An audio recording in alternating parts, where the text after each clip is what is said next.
guys. It is John C. Morley here, Sir Entrepreneur. Welcome to IFOL, Inspirations of Your Life. So great to be with you again this evening. It is December 26, 2022, the day after Christmas, also the day after the wonderful days of Hanukkah. Again, happy holidays to everyone. And we're continuing our master topic, which we'll get to in just a second. But if you are new, just grab your smartphone, point over to that QR code at the top right hand corner of the screen, click on the yellow ellipse, and you'll get my link tree with lots of great information to improve the quality of your life and so many people you care so much about. I really appreciate you for coming from the bottom of my heart. And I also want to thank those who have been with us for so very long for being here and supporting me. IFOL's birthday is coming up at the end of this month, so really excited about that. And we'll have something special just for that show. And I also want to tell you that I appreciate you guys supporting me all these years. And for those of you that watch us, whether it's 1 o'clock in the morning, 2 o'clock, 4 a.m., or whatever time it is on the replay, I appreciate you as well. So thank you, thank you, thank you. Let's get right into the master topic. Here we go, everyone. Exploring holiday traditions. Now, I talked about Stollen, which is a pastry. We talked about this a while back. It was originally made in Germany. But there's something very interesting that you may or may not know about Stollen. Okay. So, Stollen, when originally was made, um, they were not allowed to use any type of milk, um, like eggs, butter.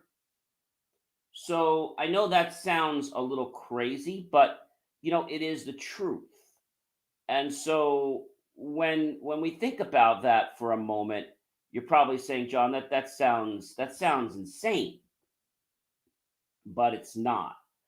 The Stolen again, we talked about the ancient story about the Stolen, but do you guys know when that did you know? I should say that butter and milk were not allowed by the church to be in a Stolen. So basically, in the Advent season, have been going on continuously since the Kings, and so they did not allow um, what they call the papal butter ban in the Stolen. And so this is pretty cool because Stolen up until around the 13th century was very, very, very bland. I mean, really, really, really, really bland.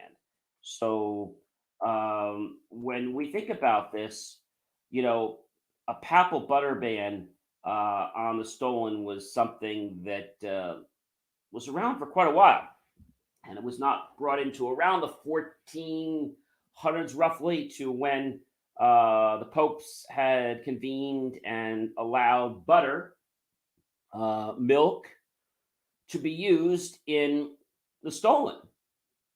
But yes, the Catholic Church did not allow butter in a Stolen.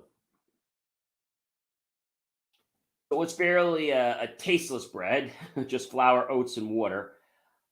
And the use of sugar, butter, and other ingredients were prohibited by the Catholic Church until 1490, when the Pope Innocent uh, the Eighth gave the first bakers permission to use butter, sugar, and all the other ingredients that make it taste so good, like milk. And when we think about Stolen and we think about how it originated. As I said, early stone loaves were made as bread without milk or butter because the Catholic Church did not allow these ingredients during Advent. And in the mid 17th century, a papal proclamation allowed Stolen bakers to add milk, butter, sugar, and resulting in a similar recipe to the one we bake today around the world. And it is very, very, very tasty. Yes, it is a very, very tasty treat. And I think a lot of people today really appreciate the whole fact of, what a stolen is, what it means. And I think a lot of people, when they think about, a stolen, they think about, they think about this whole, I guess, the whole remware, the fact of, what is a stolen, and why is a stolen so important. And, a stolen has a meaning. And so we're going to get into that in a second. But I thought it was interesting that for all these years, they just did not allow, milk, butter, and sugar to be part of the stolen. So definitely a very interesting thing. And if you want to know, what did a stolen in Germany represent? So, the legend pertaining to stolen bread is that the hump of the loaves represented the humps of the camels that carried the gifts to the Christ child on the first Christmas. The candied fruits and raisins represent the precious jewels and gifts in the camel pack. So, pretty interesting. And they put all kinds of fruit, they put spices and nuts and, um, you know, powder or sugar and icing and marzipan, which is the almond flavored paste, which is really yummy. And so, thinking about the holidays, thinking about traditions, I think a lot of people are, I don't want to say against tradition, but they just don't want to get involved because it's just too much for them. I think that could be a really, really big problem. We are going to block, looks like these users here that, again, they seem to think that their dating and their X rated content is fun. It's not. And you just show us how actually stupid and how dumb you guys are by doing that. I don't like to put people down, but people that are going to come and try to blast my show with their X rated BS, I'm going to make a fool out of you because you guys unfortunately have no life and you think that you could just come in and just ruin a show. Well, you're not going to do that. Okay. Nobody wants your stupid mega crap. Nobody wants your AI dating websites. Nobody wants any of your X rated content. So I wish you guys would just get a life and get lost. All right. I'm usually pretty fair, but these people, whether they're bots or whether they're all kinds of different things, I have no respect for these mega sites or these different messages that they try to pop in here. So when we think about traditions, we talk about the traditions of the gingerbread house. So let's talk about that for a minute. What is the meaning, I should say, of the gingerbread house? So gingerbread house is a novelty confectionery shaped like a building that's made of a cookie dough, cut and baked into appropriate components like the walls, etc. But the meaning, so a family tradition that many Americans do during Christmas is to build the gingerbread houses, the symbol of family and of a home. Although it's not a religious tradition, it does remind us that being together as a family is God given and something to be extremely thankful for. And you might be saying, well, John, how the heck did this get associated with Christmas? Well, the tradition of decorating gingerbread houses began in Germany in the early 1800s, and it became popularized after the not so Christmassy fairy tale of the Hansel and Gretel that was published in 1812. So, thinking about traditions, there's another famous tradition that we have around the holiday times. You guys know what that is? The meaning of punch around the holidays. You guys know what the meaning of that is? So I should say the meaning of really it's a meaning of holiday punch around the holidays. And so why do you think that we have a holiday punch? Well, they call it punch. It originates from the Hindi word for five, a reference to traditional number of ingredients: sour lime or lemon, sugar, spirit, rum, brandy, or arak, water, and spice. And this is something that has been around for a very, very long time. And so, if you're asking, why do we, if that's really the question you want to ask, is why do we make punch on the holidays? I guess that's really the question. So, to answer this question, the Christmas punch is made up of cranberry juice, sparkling wine, apple cider, ginger ale, and rum. Stir them gently together, top with orange slices and fresh cranberries, and voila, we have our homemade punch. So, is punch an American thing? Well, the drink was introduced from the Indian subcontinent to England by employees of the East India Company in the late 17th century.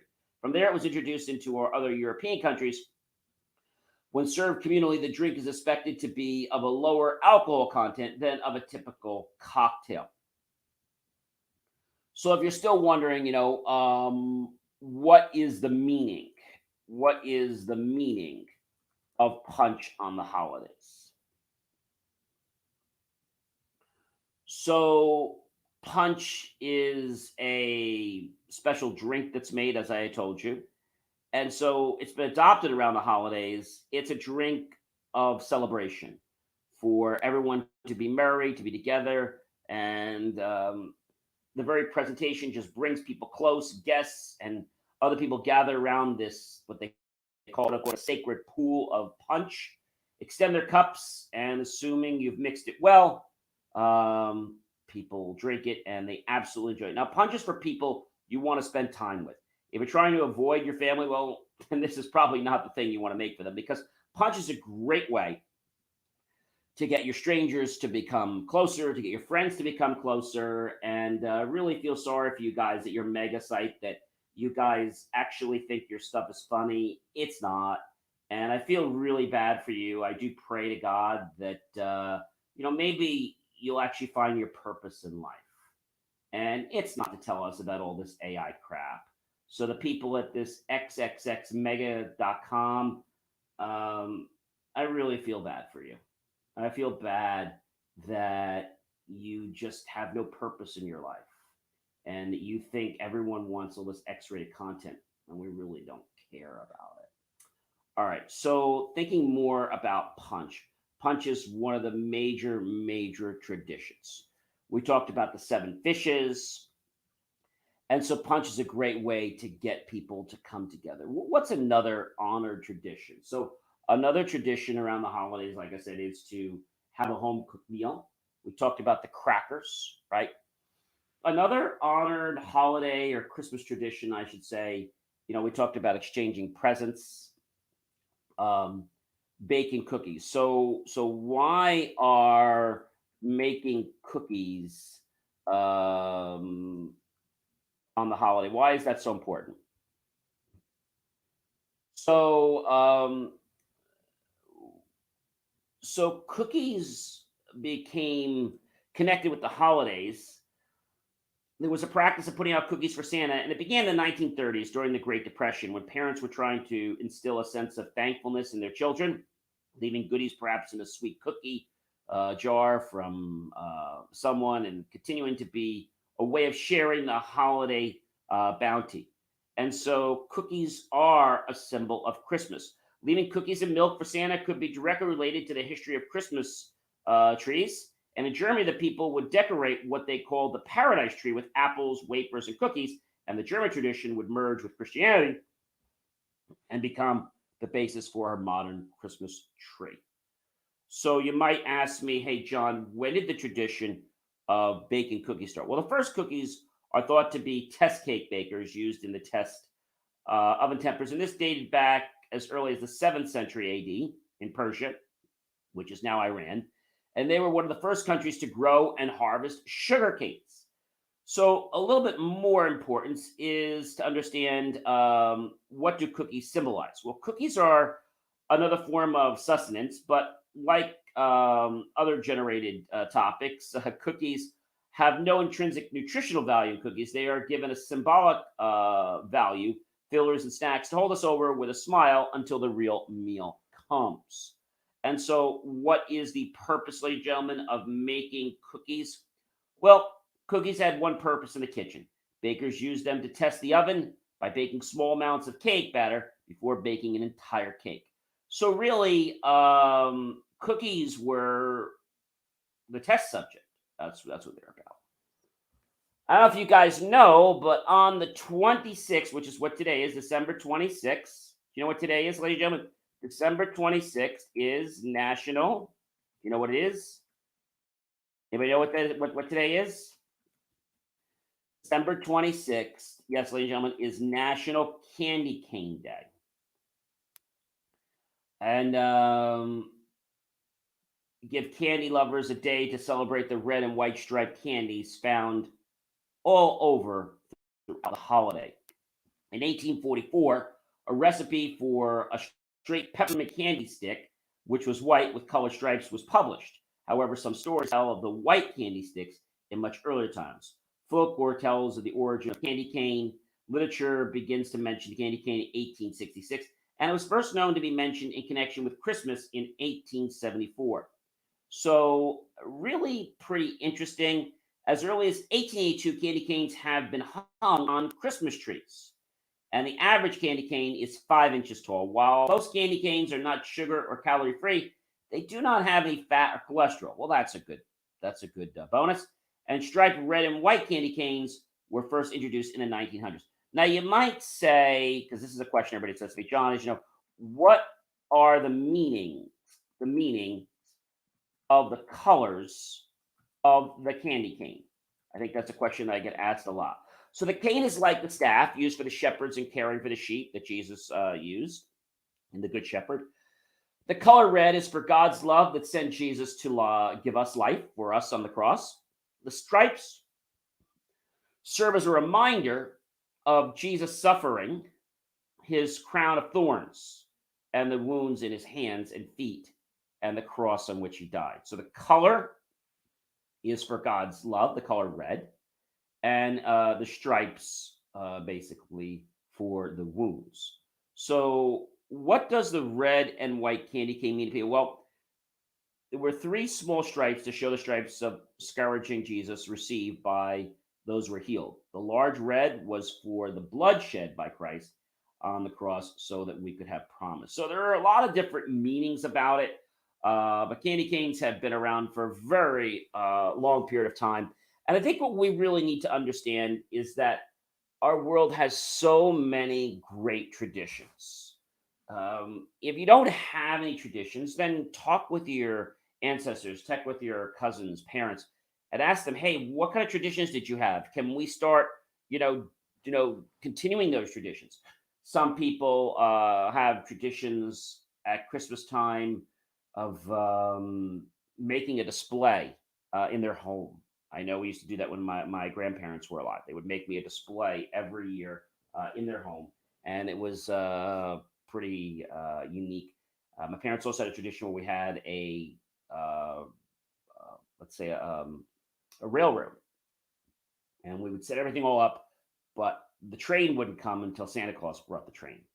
And our train was kind of unique because you put tablets in the train and it would smoke. So it was really pretty cool.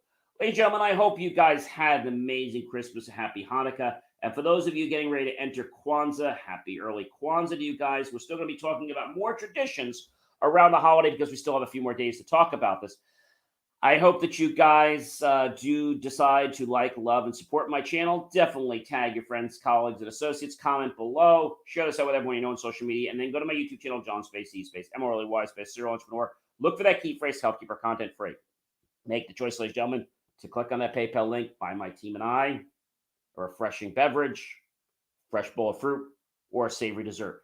Either way, we're going to be grateful for those pennies and dollars. We'll invest into new hardware, new technology, new equipment, new software, even new facilities, to give you the most jaw-dropping, inspirational, motivational content to get you empowered to change your life. Hey, everyone, thanks so much for watching. And remember to check out Believe Me Achieve for more great insights on how to improve your life. Have a great night, everyone, and I'll see you guys real soon.